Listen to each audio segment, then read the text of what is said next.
여호와이신 줄 알게 하리라 라는 제목으로 에스겔 17장 말씀을 함께 보도록 하겠습니다. 본문 말씀 함께 읽도록 하겠습니다. 시작. 그들이 나팔을 불어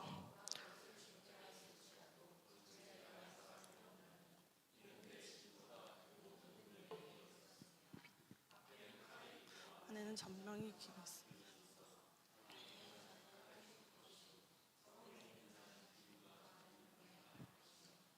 더한 자는 산 위로 피하여 다 각기 자기 죄악 때문에 골짜기에 비둘기들처럼 슬피 울 것이며 모든 손을 피곤하고 모든 무릎을 물과 같이 약하게 할 것이라. 그들이 굵은 배를 허리에 묶을 것이요 두려움이 그들을 덮을 것이요 모든 머리는 대머리가 될 것이며 그들이 그 은을 거리에 던지며 그 금은 오물같이 여기리니 이는 여호와 내가 진노를 내리는 날에 그들의 은과 금이 능히 그들을 건지지 못하며 능히 그 심령을 족하게 하거나 그 창자를 채우지 못하고 오직 죄악의 걸림돌이 되미로다. 그들이 그 화려한 장식으로 말미암아 교만을 품었고 또 그것으로 가증한 우상과 미운 물건을 만들었은즉 내가 그것을 그들에게 오물이 되게 하며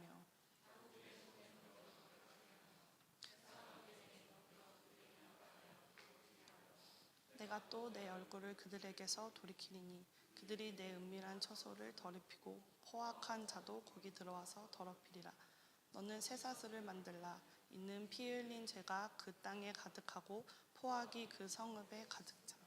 내가 극히 약한 이방인들을 데려와서 강한 자의 교만을 그치게 하리니 그들의 성소가 더럽힘을 당하리라. 회망이 이르리니 그들이 평강을 구하여도 없을 것이라. 환난에 환난이 더하고 소문에 소문이 더할 것이라. 그들이 선지자에게서 묵시를 구하나 헛될 것이며 제사장에게는 율법이 없어질 것이요 장로에게는 책략이 왕은 애통하고 고관의 놀람은 옷 입은 듯하며 주님의 손을 떨리라. 내가 그 행위대로 그들에게 갚고 그 죄악대로. 아멘. 네, 마지막에 내가 여호와인 줄 그들이 알리라. 하나님이 여호와인 줄 알리라라고 마지막에 말씀하고 계십니다. 심판하시는 하나님이 나를 여호와인 줄 알라고 하시는 그 말씀, 또 심판으로 알게 하시는 것이 아닌 하나님만 섬기고 하나님의 창조 질서 안에서 사는 것이 무엇인지 알게 하시려고 하시는 것입니다.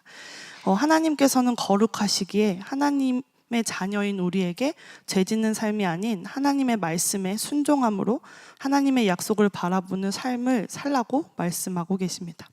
그래서 우리의 모든 삶 가운데 역사하시고 주관하시는 하나님이시라는 것을 우리는 기억해야 합니다. 그래서 우리에게 복 주시고 사랑으로 품어주시는 분이지만 사랑하기에 심판도 하시는 분이심을 아셔야 합니다. 에스겔서의 죄에 대한 하나님의 진노와 심판, 그리고 그 심판 이후에 그분의 언약을 다시 신실하게 성취하시는 것을 알리기 위함입니다. 하나님은 이스라엘을 새롭게 회복시키시고 그들 가운데 하나님의 임재와 영광을 나타내실 것입니다. 에스겔서 선지자는 단순히 말씀만 선포하는 자가 아니었습니다.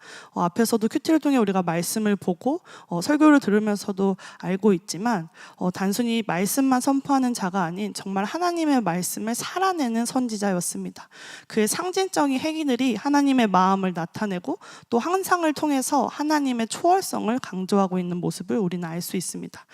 삶 자체로 하나님의 메시지를 전하고 말씀을 정말 살아내며 삶으로 말씀을 전하는 자였습니다. 우리가 함께 말씀을 계속 보고 있지만 우리가 함께 보고 나누고 있는 에스겔 말씀은 정말 다소 무겁고 두려운 주제인 하나님의 심판에 대해 말씀하고 있습니다.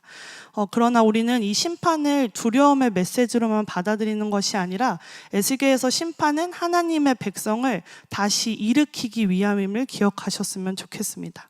하나님은 심판을 통해서 하나님의 여호와로 곧 살아계신 주관자이심을, 하나님을 정말 어떠한 분이신지 알게 하시려고 계속적으로 말씀하고 계시는 것입니다.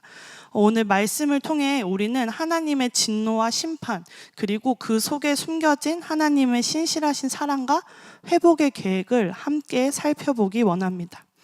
에스겔 6장, 7장 말씀을 보면요, 이스라엘 산들을 향한 심판의 말씀입니다.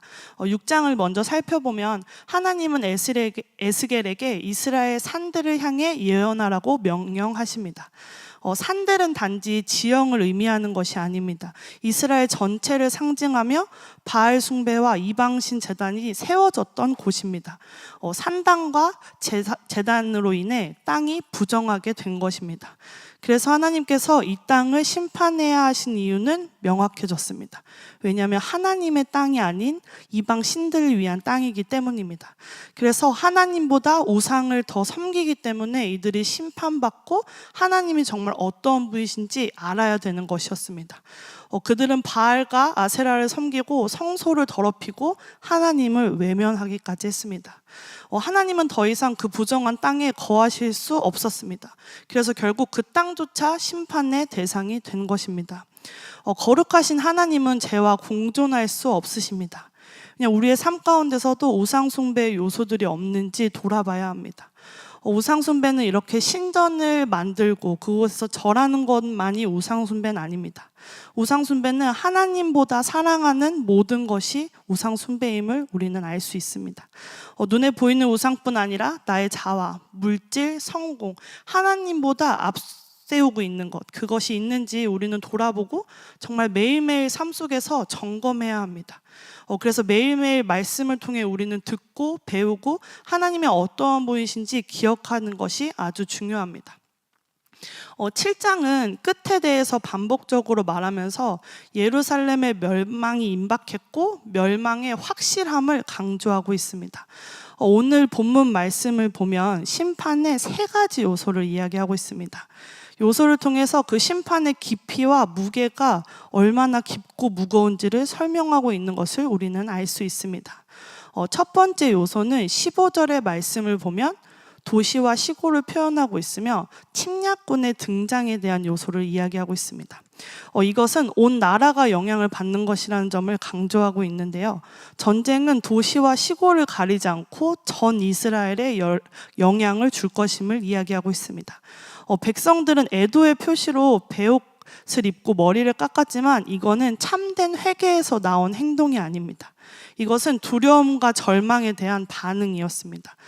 중심을 보시는 하나님에게는 너가 어떠함으로 회개하고 있는지, 이 두려운 상황 속에서 어려움에서 하나님께 나아가는 것이 정말 진심으로 나의 죄를 제복하고 회개하는 것인지 그 중심을 보시는 하나님은 너무나도 잘 알고 계셨습니다. 하지만 이것은 하나님께 정말 진정한 회개로 나아가는 것이 아니라 두려움에서 나온 행동이었습니다. 그래서 민족 파멸의 2번째 요소는 물질의 무가치함이었습니다. 은과 금은 구원의 수단이 될 수 없습니다. 말씀을 통해서도 이야기하고 있습니다. 그래서 오히려 그것이 너희들을 넘어지게 했고 죄를 짓게 만드는 도구였다고 말씀하고 계십니다. 그리고 심판의 3번째 요소는 예루살렘의 함락이었습니다. 하나님의 도성 성전이 있는 예루살렘마저 폭력과 죄로 물드는 도시로 무너졌고 백성은 사슬로 묶여 포로로 끌려가게 됩니다. 사슬은 죄의 결과입니다. 폭력과 혼란은 하나님의 계시가 사라진 모습임을 우리는 알 수 있습니다. 사람들은 선지자에게 묻고 제사장들에게 묻고 장로들에게 물었지만 아무도 대답을 들을 수 없었습니다. 왜냐하면 하나님께서 침묵하셨기 때문입니다. 그곳에 더 이상 하나님이 임재하시고 계실 수 없었기 때문입니다. 왜냐하면 죄악으로 물든 곳이었기 때문입니다. 그래서 이 하나님의 침묵은 진노의 절정을 의미합니다. 하나님이 없는 종교적인 모습, 하나님이 없는 재물, 하나님이 없는 예루살렘은 모두 무너질 수밖에 없었습니다. 우리는 하나님의 자녀, 하나님의 허락하신 그 삶을 살아갈 수 있는 주의 자녀들, 주의 백성들이기 때문입니다. 우리 교회 또한 우리 성도분들 한 사람 한 사람 예배와 삶 가운데 하나님만 드러나는 삶이 되길 축복합니다. 정말 하나님만 예배하고 하나님께 드리고 하나님께 받는 삶, 그리고 하나님의 말씀을 듣고 정말 그것들 살아내려고 노력하는 자, 그래서 우리 개개인 한 사람 한 사람이 하나님의 성전으로 우리 모두 세워지길 소망합니다. 이러한 제약으로 물든 심판하시는 상황 가운데서도 그럼에도 불구하고 하나님은 남은 자들을 보존하시고 그들을 통해 구원의 역사를 이어가십니다. 회개하고 하나님께 돌아오는 자를 통해 하나님은 다시 임재의 성소가 되어주십니다. 하나님은 포로기조차 버리시지 않으시고 오히려 그들과 더 함께 더 가까이 하시는 것을 우리는 알 수 있습니다. 그래서 이 하나님은 심판을 통해서요 회복의 길을 여시는 분입니다. 그분은 언약의 신실하신 하나님이십니다. 그 신실하신 하나님을 계속적으로 기억하셨으면 좋겠습니다. 이런 언약을 지키시고 함께 하시는 하나님은 창세 때부터 나타나셨습니다. 창세기에서 하나님의 말씀의 불순종에 죄가 들어온 그 에덴 동산에 추방당하기 전에 하나님이 그들에게 저주를 내리십니다. 저주라고 표현하지만 여자에게는 임신의 고통과 남편의 다스림을 받는 것, 그리고 아담에게는 평생토록 수고해야 먹을 수 있는 것을 얻는 것, 그래서 땅의 지배를 받는 것, 저주라고 표현되어 있지만 자세히 보면 이것은 하나님이 죽을 수밖에 없는 자들에게 하나님의 명령을 지속적으로 지킬 수 있게 방법을 허락하신 것입니다. 임신의 고통을 더하셨지만 생육, 번성, 땅에 충만하라는 명령을 지속될 수 있게끔 하나님은 기회를 주시고 그들에게 말씀해 주시고 계십니다. 그리고 남편과의 관계를 지속할 수 있도록, 그리고 또 순종을 통해 사명의 회복이 가능할 수 있도록 하나님께서는 아담과 하와가 살 수 있는 길과 환경을 만들어 주셨습니다. 하지만 에덴 동산에선 살 수 없었습니다. 추방당한 건 사실입니다.